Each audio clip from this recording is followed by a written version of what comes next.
Okay, I have started a recording for the benefit of those who aren't here. Okay, but our question was, what is the average age of a GHC student in spring 2020? Remember, that's the first step in the statistical process, is to pose a question. And you want to state it clearly and with as much detail as possible so that you can identify the variable, which we did, as the age in years, which is a quantitative discrete variable at the ratio level. It's discrete because when you give me a response to the question, how old are you? It's a whole number. Now, guys, really, in reality, age is continuous because we could talk about 52, 3 months, 10 days, so it's really continuous. But because of the way the data is collected, specifically as a whole number in this context, it's discrete. So sometimes you got to pay attention to the context. The population is all 5,593 GHC students that are enrolled in spring 21. The parameter is the measurement, which in this case is the average, and it's the average age for all 5,593 students enrolled at GHC in spring 2021. Remember, your population and your parameter are connected to one another. The sample was the 12 students that were here last Wednesday in the classroom on the Cartersville campus for Math 1401, which is definitely a convenient sample because I have access to you. You're in the classroom. But yet there is that sense of randomness behind the scenes because any student at GHC could have registered for the course. It is representative because you guys are students at GHC in spring 2021. We did talk about there could be a slight challenge there or disagreement because we're only looking at students on the Cartersville campus. The statistic, which is connected to the sample, what would ultimately be the average age of those 12 students, or the 12 students that were present last week. So after we did that, we collected our data from the 12 students that were present. We have our raw data, and we're actually going to go back to our raw data a little bit later today. That's partly why I pulled this out. We talked about how to organize that data. Now with 12, it's not too bad. But even then, we can't really just look at the data and answer the question, because the ultimate question is, what's the average? And that requires us to do a little bit of mathematical calculation. So finding it just by looking at the raw data is not something we're able to do. But we organized the data into a grouped frequency distribution, which, remember, is a fancy way to say we're going to make a table. And we set up the groups. And I told you that on your homeworks, on your practice problems, on the test, on the midterm, you guys don't have a midterm, the online class does, you will be given those groups. Otherwise, all of us, okay, there's 7 of you, all 7, 8 counting me, could do it differently. And I'd be sitting grading frequency distributions forever. So I set it up for you, okay? But you typically have 3 columns. You have your columns for your groups or your classes, as they're sometimes called. Then you have to have a column for the frequency. The tally column is optional, and then you have the relative frequency. And we've talked several times about why do we need both frequency and relative frequency. Frequency is just a nice numeric count. And if your groups are the same size, then you can make direct comparisons. But if I wanted to compare this class to the Monday class, Monday, when I met with them, there were only 10 students. So see, I had 12 and 10. That's not the same size, so we can't compare apples to apples. So we can use the relative frequency, which takes the size of the group into consideration, and so I can use the relative frequency for comparison purposes. Typically, relative frequency is expressed either as a decimal or a percent. It's a formula, it's a manual calculation that you have to do. You take your frequency, divide it by the total, that gives you the decimal. And if you multiply by 100%, that gives you the percentage. We noted one of the downsides, and I'm not sure if I mentioned this to you guys or not, but one of the downsides of the frequency distribution is that you lose the raw data. If I didn't have the list at the top of that page, all that I could tell you this morning is that there were 9 students between the ages of 15 and 19. I couldn't really tell you how many of them, how many of those 9, were all 9 of them 19? Were all 9 of them 18? Or is there some kind of mixture in there? I can't tell you that anymore. So the downside to the frequency distribution is that you do lose the raw data. Again, it helps us to kind of begin to think about and possibly narrow what we think the average is going to be. It doesn't tell us what the average is. In this case, we realized that 75% of the students were between the ages of 15 and 19. The ages range from 15 to 29. My gut would probably tell me that the age is probably somewhere in that 15 to 19 range. It might be a little bit higher because we did have 2 additional students in the group 20 to 24. So it doesn't give us the answer that we're looking for, but again, it helps us to narrow and begin to make some observations about the data. We then looked at, let's see if I pulled it out. Yeah, I did. We then looked at a stem and leaf plot for our raw data. The benefit of the stem and leaf is that it actually retains the raw data. I could take this picture here and put my numbers back together, and I can see that 3 students were 18, 6 students were 19, 2 students were 20, and 1 was 26. I can begin to put that back together with stem and leaf.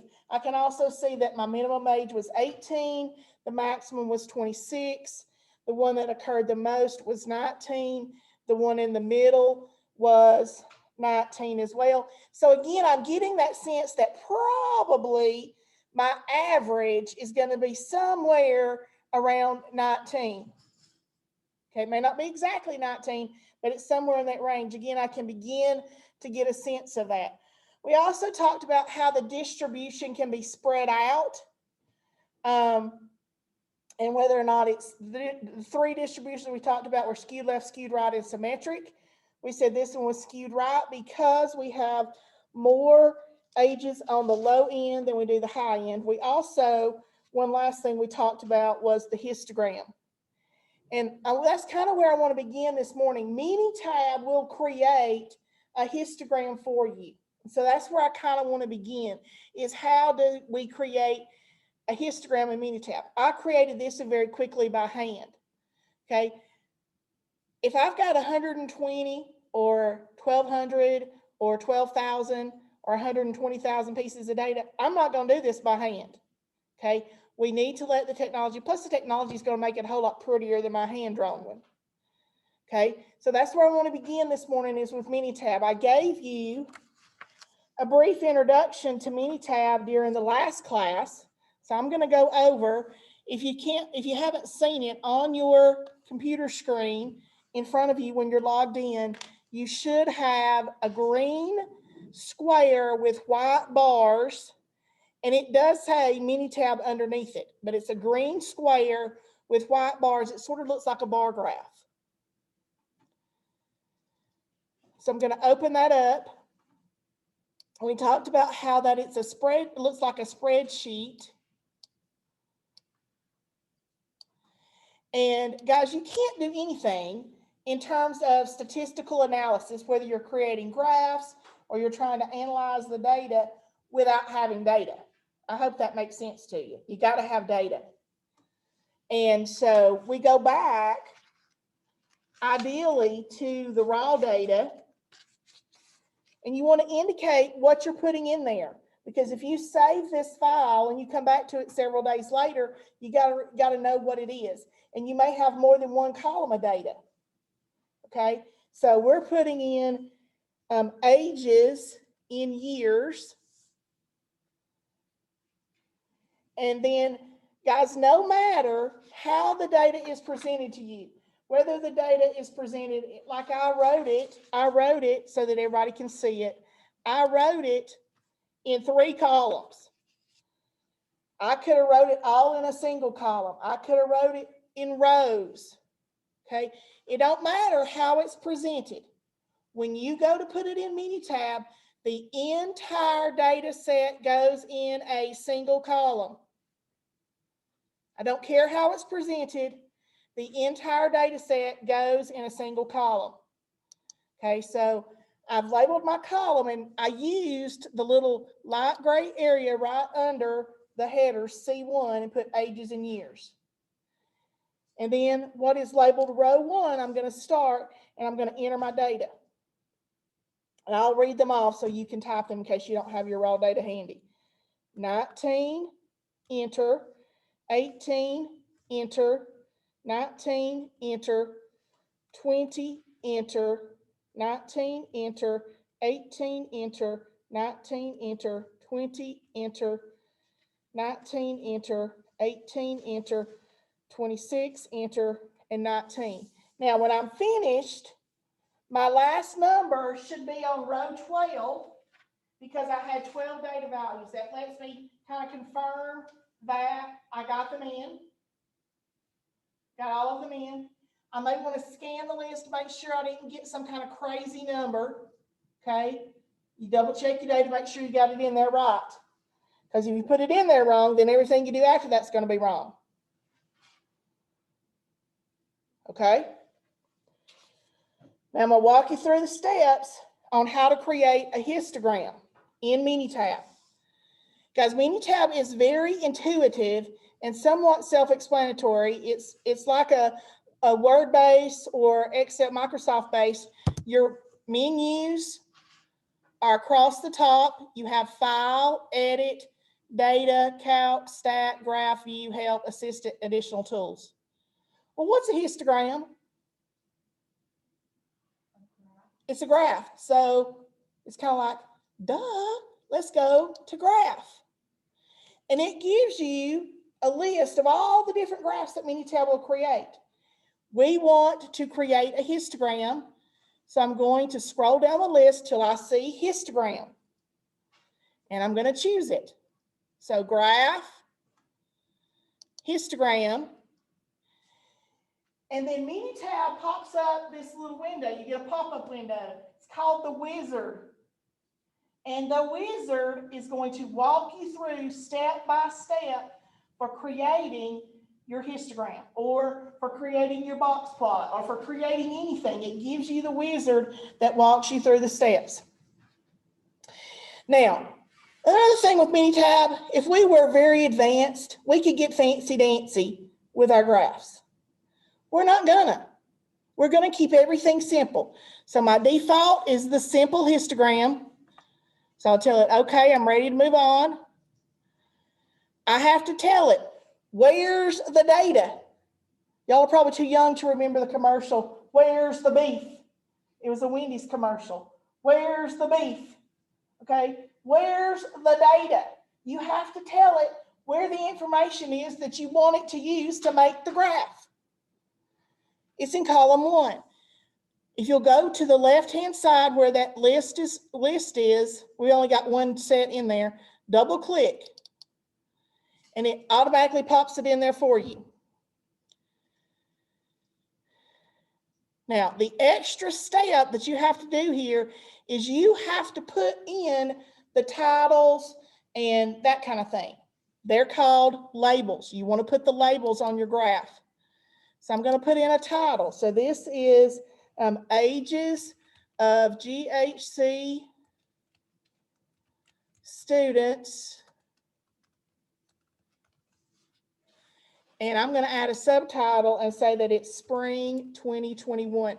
Guys, your title, whatever you make it, needs to be detailed enough that if I come along and I'm looking at your graph and all I have is your graph to look at, I know what it's telling me. I know that it's showing me the ages of GHC students in spring 2021. Now you can put that all in one line, or you can put it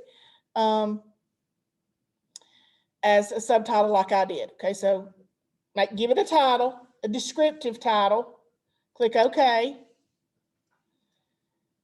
Click OK again, and you get a histogram.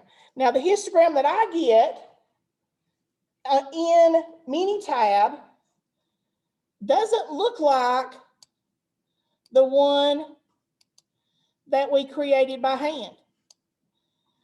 The reason for that is Minitab picked a different scale. It looks like Minitab, it has, let's see, 18.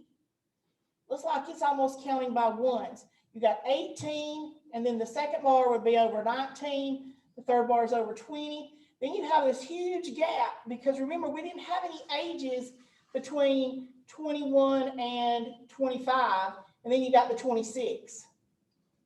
Okay, so Minitab has picked its own scale based on the numbers. But even with that, what shape does this distribution have? Mitchell, yours even looks different than mine, doesn't it? Yeah. Okay, it either picked a different scale or you got some data in there wrong. Okay. It's still what? What kind of shape does this have? It's still skewed right. Okay, notice we got lots of data here on the low end and very few on the high end. Remember, when it's humped on the left, it's skewed to the right. So the data is still skewed right. And we talked about that. It's the same data set we looked at the other day. We said it was skewed right. It's a different picture, but it's still skewed right. It's got to be the same because it's the same data set.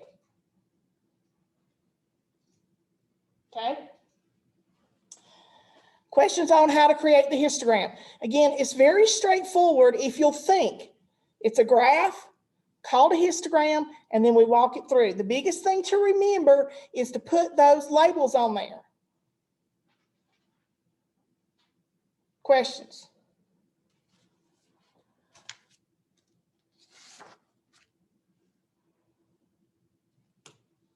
All right, so we're going to move on. The graphs are nice, whether it's the histogram or the stem and leaf, they're nice, and it's a quick way to communicate information. But we still haven't answered the question, because the question is, what is the average age? So now we're going to talk about a broad subject called descriptive statistics. If you'll recall, descriptive statistics was actually one of the branches of statistics. And it's the branch where basically we're going to state just the facts. We're making no assumptions about our data set. You're just going to tell me, you know, there were 12 students, 3 of them were 18, 6 of them were 19. You're telling me the facts. Okay, we're describing the data set. And to do this, we use measures of center, measures of variation, and measures of position. And if you'll recall, we also mentioned last week that the 5 important characteristics of data are center, variation, distribution, outliers, and time. We talked about distribution when we talked about the graphs and whether the graph was skewed left, skewed right, or symmetric. The measures of center and the measures of variation get center and variation. Okay, but they require some mathematical calculations that we're going to allow or let Minitab do for us. Guys, no researcher in today's society would ever do the calculations by hand. That's crazy. We have a calculator, a computer. If nothing else, you got a cell phone with a calculator on it. Okay? We don't do them by hand. We let the technology do the work so we can focus on what does that tell us and what does that really mean. So we need to talk about what are the measures of center, what are the measures of variation. We're not going to get so caught up in the formulas of those things, but how do we interpret them and how do we use them? Okay, so the first measure of center is the mean. The first measure of center is the mean.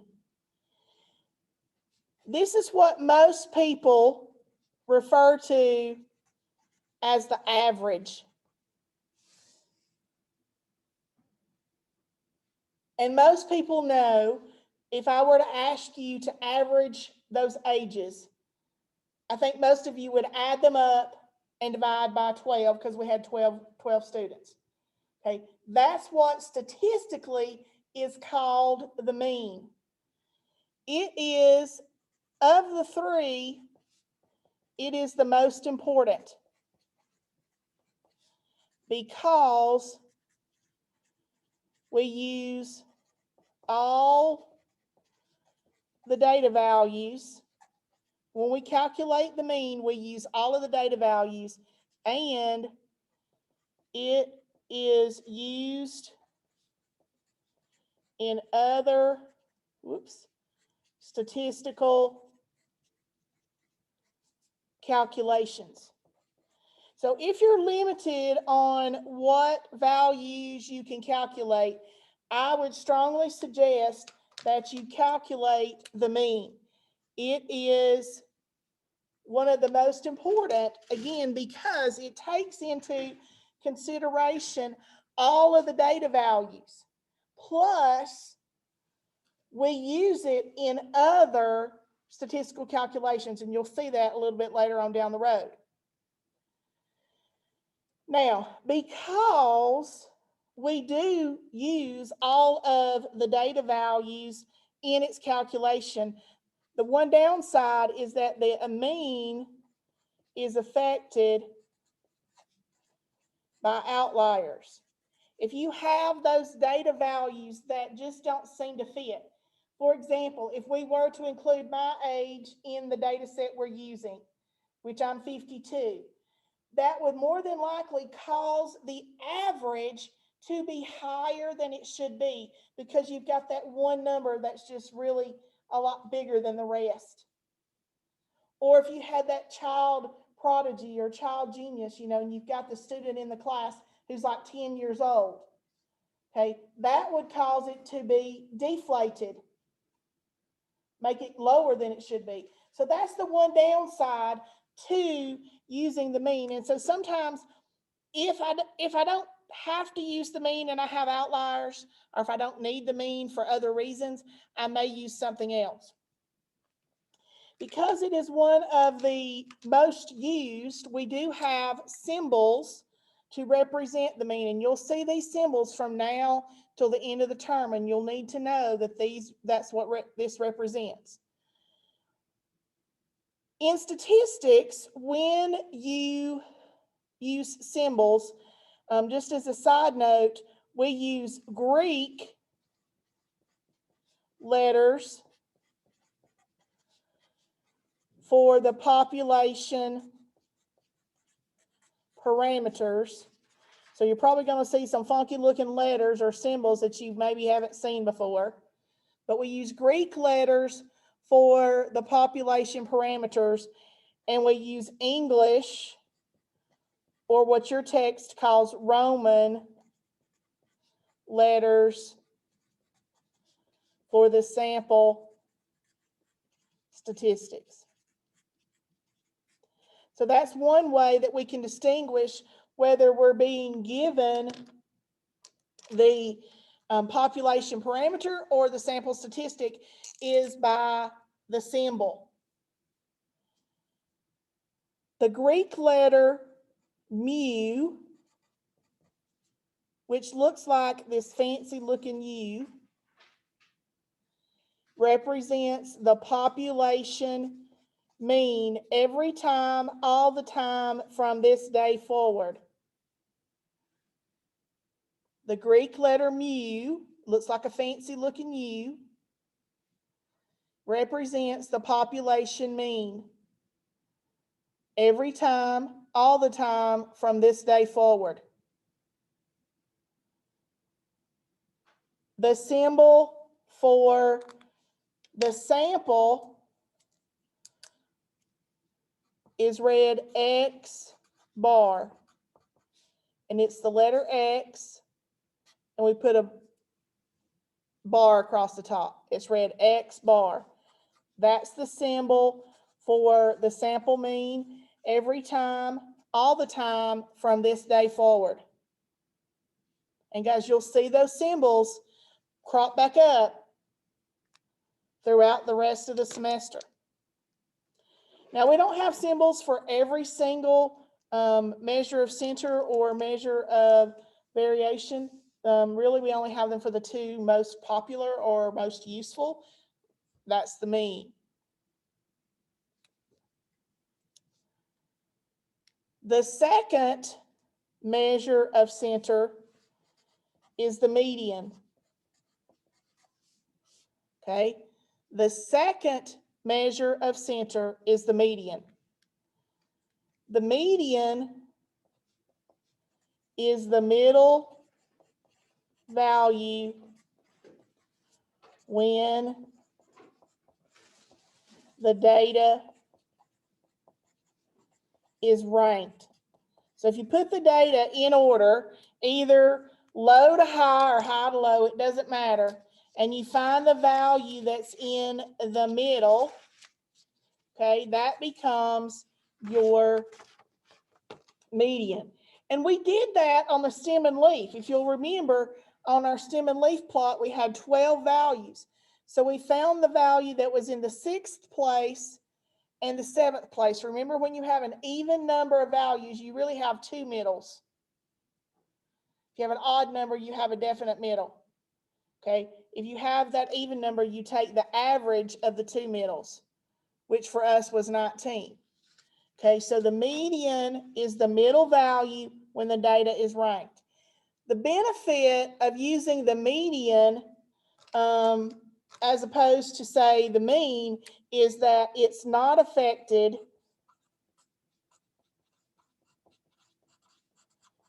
by those outliers. So what you may do is, if you realize you have a bunch of outliers, but yet you still need that sense of a measure of center, I recommend, and researchers would recommend, that you use the median.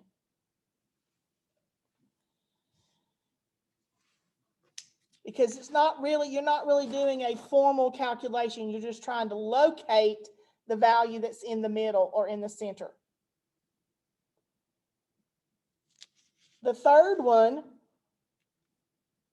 see if I can squeeze it in here. The third one is the mode. The third measure of center is the mode, and it is the data value that occurs the most. It's the data value that occurs the most. And it is the only measure used with qualitative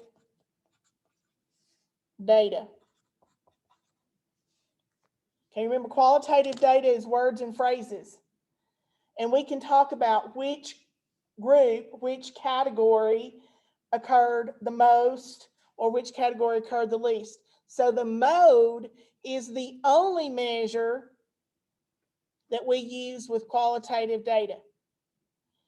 We've also seen it's possible with a mode that you can have multiple modes, or you have no mode at all. Okay, so it's possible to have no mode one mode, and I've run out of space, or multiple modes. It's possible that you have maybe several numbers that occur the same number of times. For us, it was 19. 19 occurred 6 times in the list. So it was the one that occurred the most. That means I only have one mode for this particular data set. But remember, we had 3 18s and 3 20s. If that happened to be the mode, we would have 2 modes, 18 and 20. Okay, it's okay if you have multiples. It's okay if you don't have one at all. There may not be a number that repeats itself. Okay, so those are your measures of center. I call them the M&Ms, mean, median, mode. They all start with M. Now, again, I didn't show you how to calculate any of those because we're going to let Minitab do the work for us. The measures of variation would be next.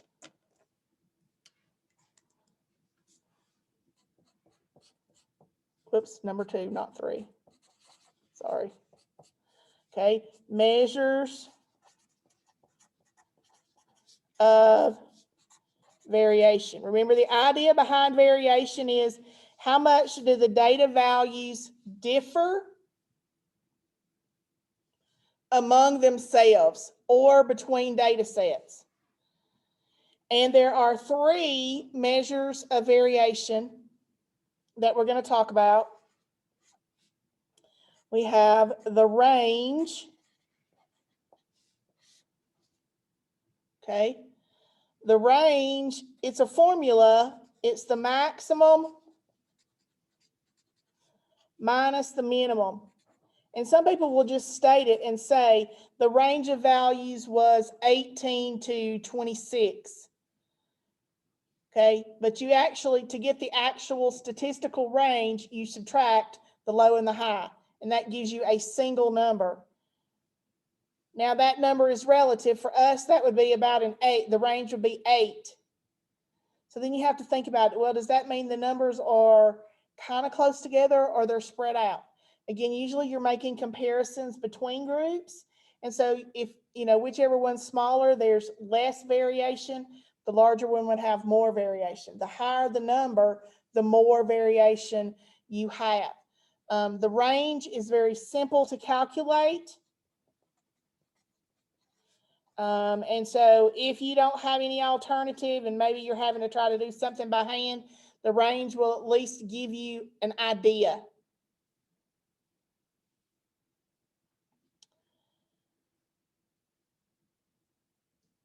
The second one is called variance.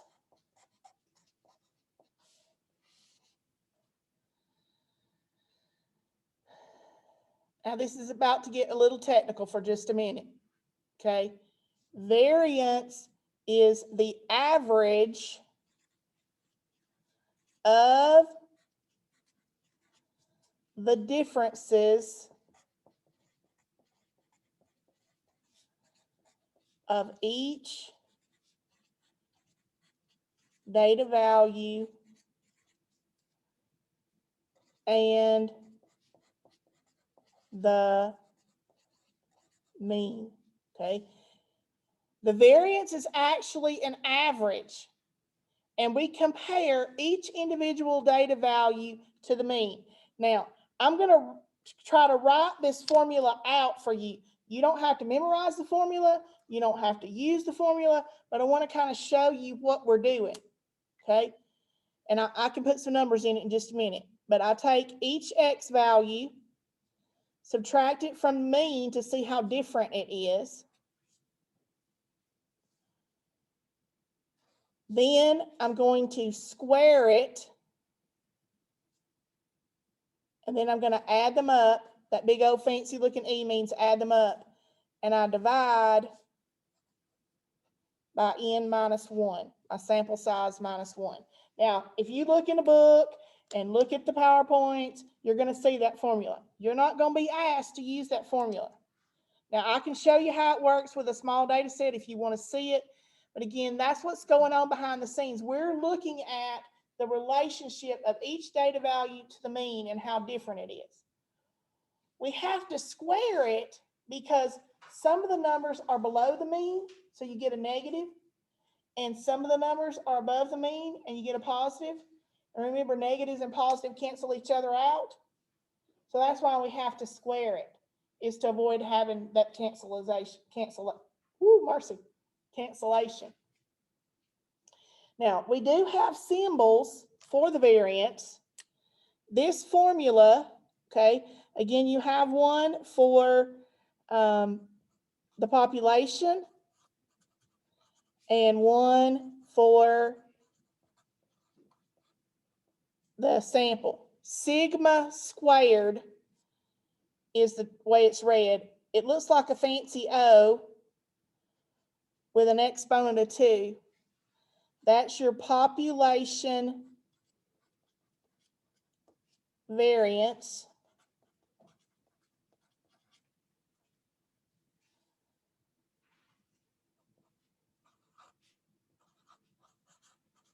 For the sample, it's simply the letter S squared. And you may think, well, why are we using an S? Because its variance starts with a V. I'll explain that in just a minute. That's your sample variance. Interpreting the variance is very difficult because we've squared it. So if we were talking about the ages, the problem that we've been looking at, I would now have to talk about it in terms of years squared. If we were talking about money, I would have to talk about dollars squared. Well, guys, that doesn't make sense. We don't normally think about your age and years squared. We don't normally think about money in terms of dollars squared. So it makes it difficult to interpret the variance. Hence, the third measure of variation. The third measure of variation is called the standard deviation. And by definition, standard deviation equals the square root of the variance. If I take the square root of the variance, that is going to get rid of the square, so that now I'm back in terms of years or dollars. And honestly, that's the formal definition if you look it up. Standard deviation is the square root of the variance. Now, remember, when you take the square root of something in algebra, it could be positive or negative. And we do have to consider both when we're talking about standard deviation. Standard deviation is the other most important statistic. Okay, so the two most important are the mean and the standard deviation. And it's for the same reason. The standard deviation is most important because we use all the data values and it is used in other statistical calculations. Okay, so for the same reason, the mean and the standard deviation are the two most important if you're limited on what you can do or what you can calculate.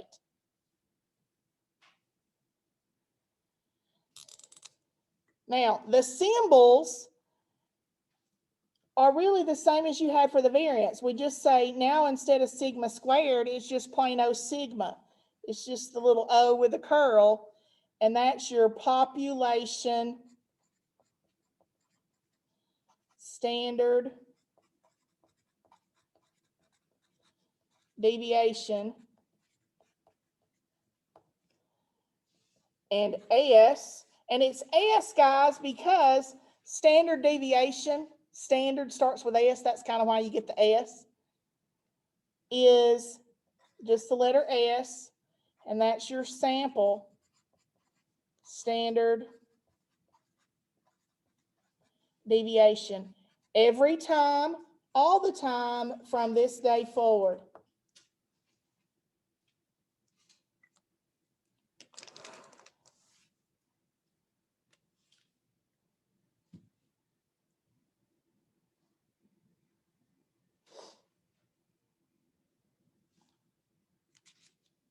Again, I showed you that one formula, but I'm not asking you to use it. Okay, I do not expect you to be able to calculate the variance or the standard deviation by hand. Again, no researcher in their right mind would do that by hand. Miss Ralston used to have to do it, and I would have to sit for hours and create a table for each of the calculations. Okay, we're going to let the technology do it for us.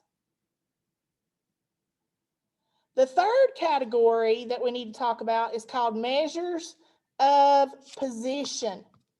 Measures of position. If you recall, position wasn't one of the categories that we have for characteristics. You had center, variation, distribution, outliers, and time. The measures of position will ultimately get us to outliers. Okay? So my third category is measures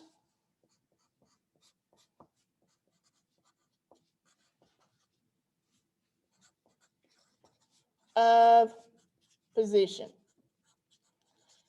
And there are two that we're going to talk about primarily here. It kind of becomes three, but it's really intended to be two. The first one is what we call a standard score, or more commonly it's called a Z-score.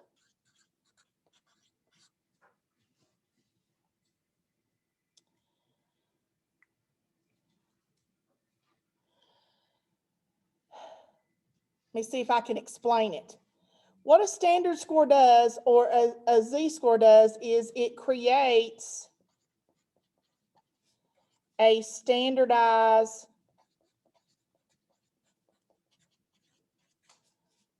scale for comparison purposes. If you're trying to compare, say, the heights of students in Cartersville, Georgia, to heights of students in Paris, France. Well, in the United States, in Georgia, heights are going to be measured most likely in feet and inches, which we could convert everything to inches in Georgia, okay? But in France, those heights would likely be measured in meters or centimeters. And so it would be difficult to compare the heights directly because they're in two different measurements. And so you would have one scale, which is in inches,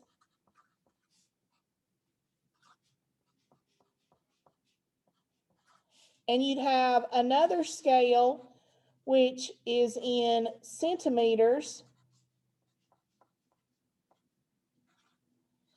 And what the Z-score does is it takes those two different scales, regardless of what they are to start with, and it puts it on to a common scale.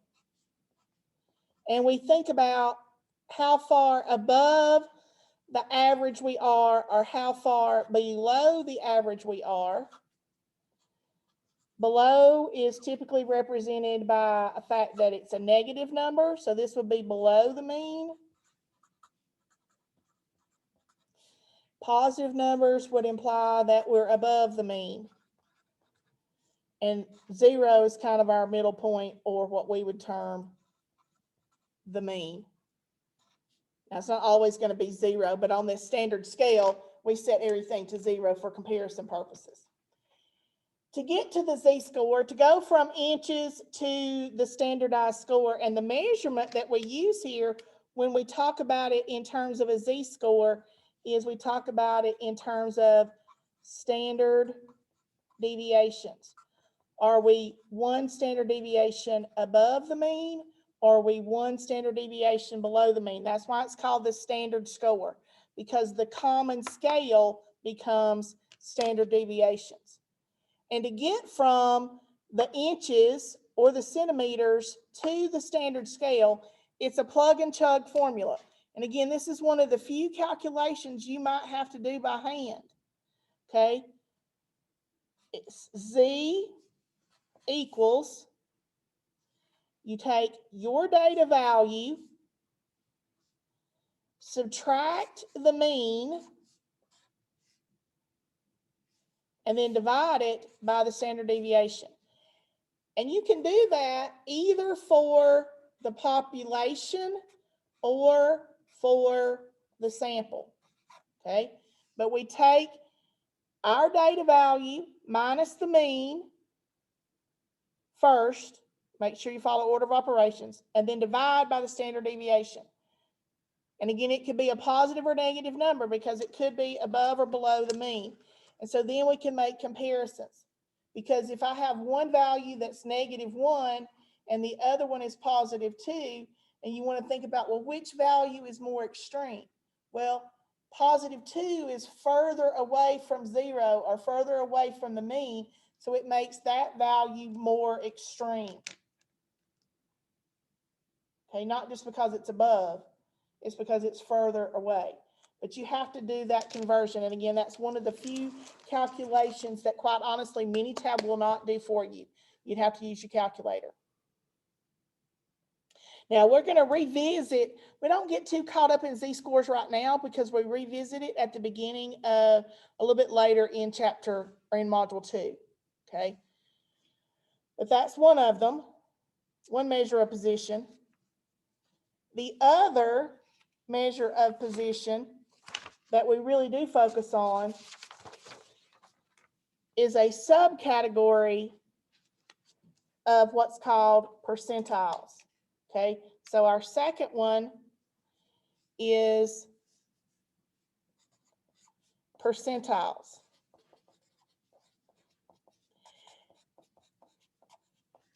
Percentiles basically divide the data set into 100 equally sized groups, and each group would contain 1%. Okay, percentiles divide the data set into 100 equally sized groups. For me, when I think about percentiles, I think about like having cubby holes. And I've got 100 cubby holes on the wall. And I'm going to divide my data and put my data into the cubby holes. I'm dividing it into 100 equally sized groups. And again, it's for comparison purposes. I am sure that at some point in your education, you may not have seen it, but perhaps your parents have seen it, because anytime you get standardized test scores back, like SAT, ACT, you get a percentile rank. It may say that you scored in the 87th percentile. What does that mean? Well, I can tell you this. If you're planning on going into education, it's used in psychology, maybe some in the nursing or health-related fields, because you have to talk about where they are on their growth chart, what percentile they're in on their growth chart. Okay, you got to know how to interpret it. Okay, so let's talk about what does that mean? okay? And it's probably easier if I use an example. So let's say that you scored in the 87th percentile on the SAT. I'm just making it up, okay? But what does that mean? Is that good? Is it bad? Okay, here's what that means. What that means is that 87% of all the people who took the SAT scored below your score.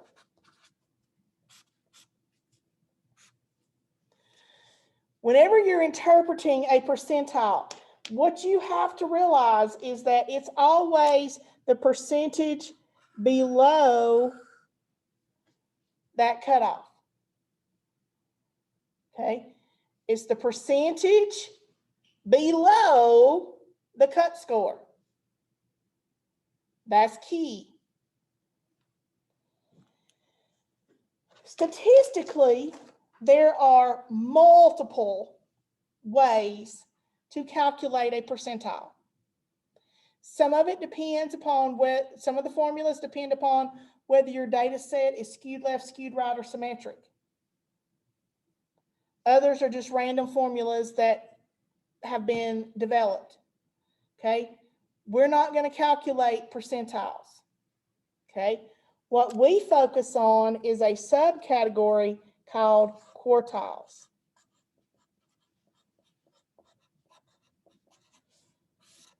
And we let Minitab or the technology figure them for us. Now, Minitab's programmed with a certain formula. If you did the quartile say on your calculator as opposed to Minitab, you're probably going to get different answers because they're programmed differently. Okay, but we're going to let Minitab do the work. Okay, quartiles is the same concept, but it divides the data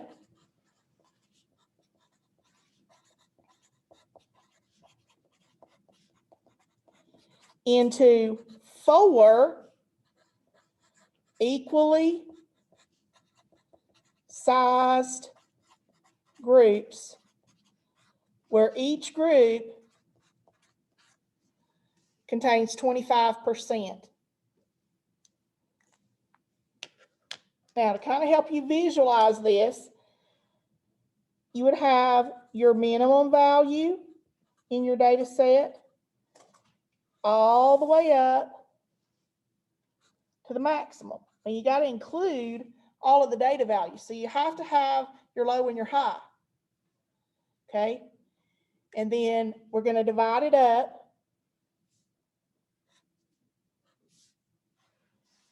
And this first tick mark here is called Quartile 1. The abbreviation is usually the letter Q for quartile with a subscript of 1. You can call it first quartile, but it's the first quartile. And between the minimum and that first quartile, you're going to have 25% of the data.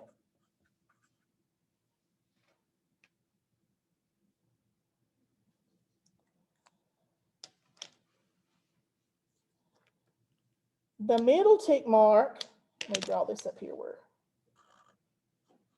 Okay, the middle tick mark is quartile 2, but it corresponds to your median, which actually divides your data 50-50. Remember, the median was the value in the middle. So it divides it so that you have 50% below and 50% above. And you may say, well, Ms. Ralston, how are you getting 50%? We had 25 between the minimum and quartile 1. There's another 25 between quartile 1 and the median, or quartile 2, and 25 make 50.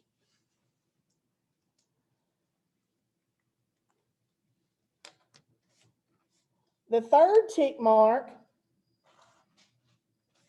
is quartile 3, or third quartile, and its abbreviation is Q with a subscript of 3. If you want to think about it this way, it's the 75-25 split, because you have 25% of the data below quartile 3. And there again, you may say, well, how do you get 75?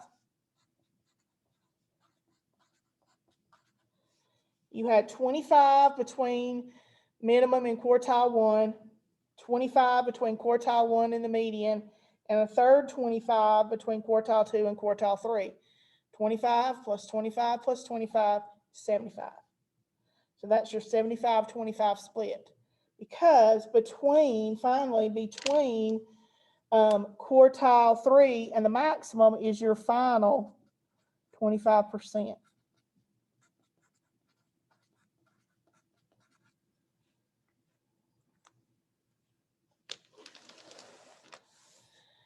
Now again, we're going to let Minitab do those calculations for us.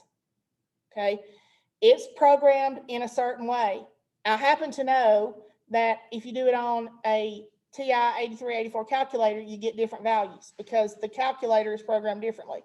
If you go out to a free website to do it, you may very well get a third answer. Again, because there are multiple ways for calculating those percentiles, aka quartiles. Okay. Now, this idea here, okay, where I've kind of drawn this out for you here, ultimately becomes the jumping off point. We need the quartiles for figuring out the outliers. Okay, a couple quick things. This chart here with these 5 numbers is what we call statistically the 5-number summary. The 5-number summary is always and forever the minimum, quartile 1, median, quartile 3, and the maximum. It's called the 5-number summary, and it is always minimum, quartile 1, median, quartile 3, maximum.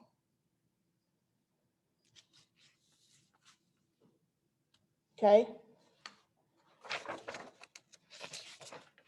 Let me see if I can get you this explanation about outliers, because the quartiles lead to the outliers.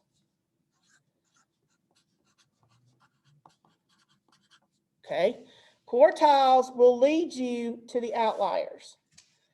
It's a formula, and again, it's a formula that you have to do by hand. One of the few things, again, we do by hand.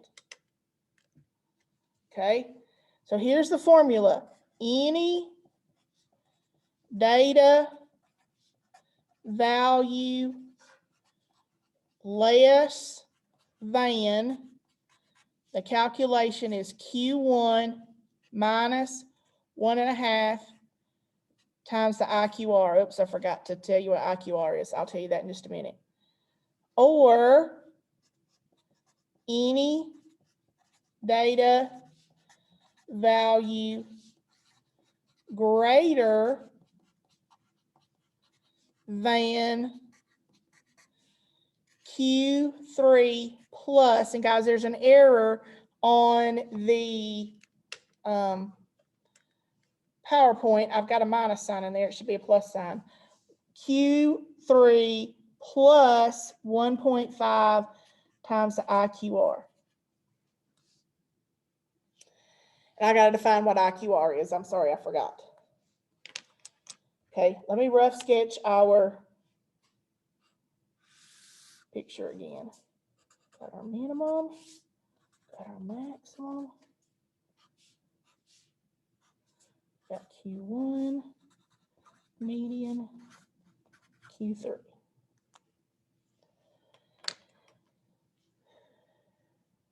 I mentioned this IQR,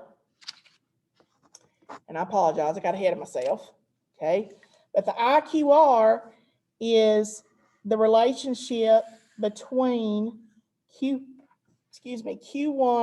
and Q3. It represents the middle 50%, okay? From Q1 to Q3, it's called the interquartile range. We're between quartiles, and we're going to look at the range. If you're calculating it by hand, it's Q3 minus Q1. Minitab will do it for you. It's abbreviated IQR, interquartile range. It represents the middle 50%. Unless you forget, how I get 50% is between Q1 and the median is 25. Between the median and Q3 is 25. 25 and 25 do make 50. So here's what happens when we're thinking about outliers. It's like we're going to go, we start at Q1, and we're going to kind of create this fence post. We're going to do this calculation, Q1 minus 1.5 times IQR, and we're going to create a fence post. Okay, this is my cutoff. And we do the same thing on the upper end, because your outliers could be on the low end or the high end. Anything that is beyond those cutoffs become outliers. So anything beyond this cutoff is an outlier. It's outside the fence, so it's an outlier. Now, it'll make more sense probably when we put numbers in there.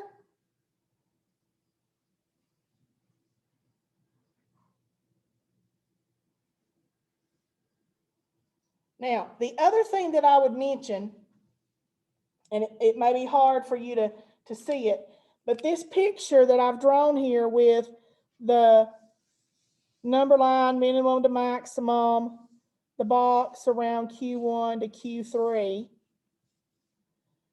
and usually you'll see a bar where the median is. That rough sketch is a box plot. Okay, that's called the box plot, or the box and whisker plot. We look at it, you could do it horizontally, or you can also see it drawn vertically. But the box plot represents the numbers that we put on it are your minimum, Q1, median, Q3, maximum. It's a visual of your 5-number summary. And again, we're going to let Minitab create them, because they can make them a whole lot prettier than me. Okay, y'all ready? That's all that's all the things you have to calculate. And it seems like a lot, guys, but remember, Minitab, or whatever technology you are using, if your computer is not compatible with Minitab, is going to do the work for you. It's going to calculate everything, and all you have to do is write it down. Okay, so let's go out to Minitab, and I want to walk you through this. I got 6 minutes. Maybe I can get through it. We've already entered our data, okay? So I don't have to enter it again, but this time I want to calculate my statistics, okay? So here you go, and I'll come back and try to write these steps down for you. You go stat, because we want to calculate statistics. So we go stat, basic statistics, display descriptive. Stat, basic statistics, display descriptive.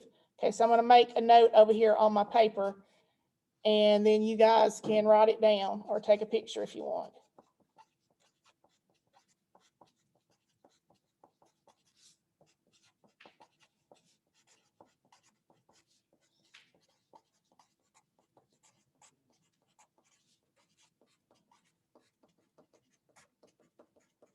Okay, when I choose display descriptive, my wizard comes up. And again, you have to tell Minitab, where's the data? Double click on C1. Now, Minitab will calculate all of the statistics that we talked about and then some. But we need to tell it which ones we want. So I'm going to use the little widget that says statistics. And it has some of them defaulted. I'm going to make a list. You want the mean, the standard deviation, the variance, first quartile, median, third quartile, IQR, interquartile range, mode, minimum, maximum, range, and end total.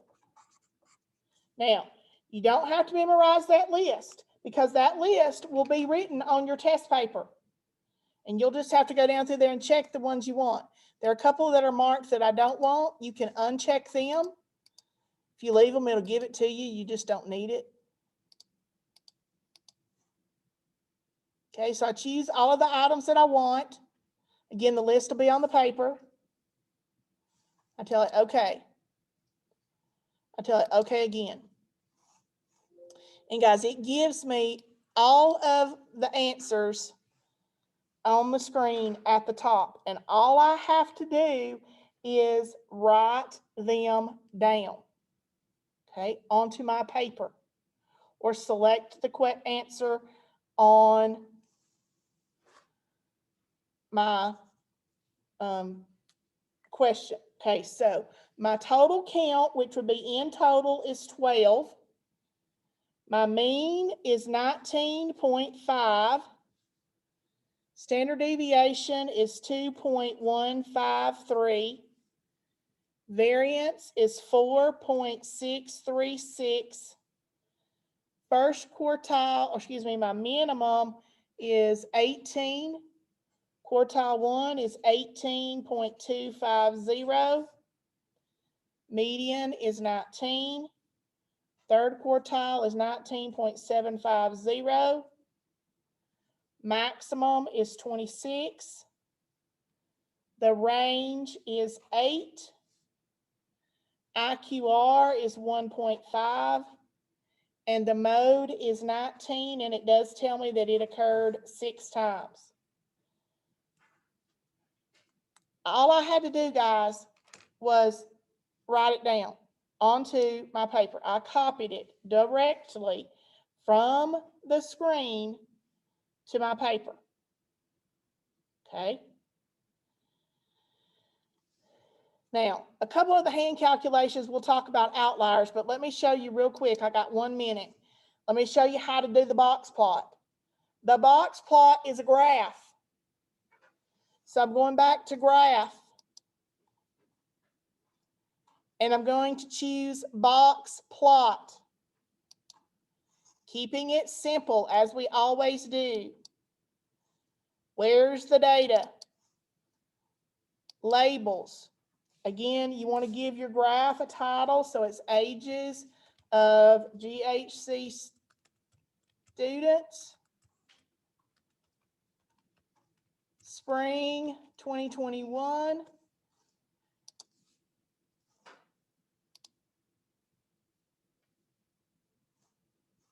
Okay. So I get my title on there. I tell it, okay. Okay. Minitab creates the box plot vertically. Notice this star up here. Can you see the little star? Minitab, when it creates the box plot, identifies outliers by the stars. So that indicates to me that this value up here, which appears to be 26, is an outlier.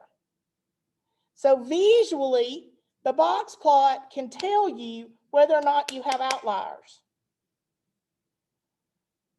Once you know there are some outliers, you want to verify it. Okay, we don't like to rely just on our eyeballs. Okay, we need to do the math.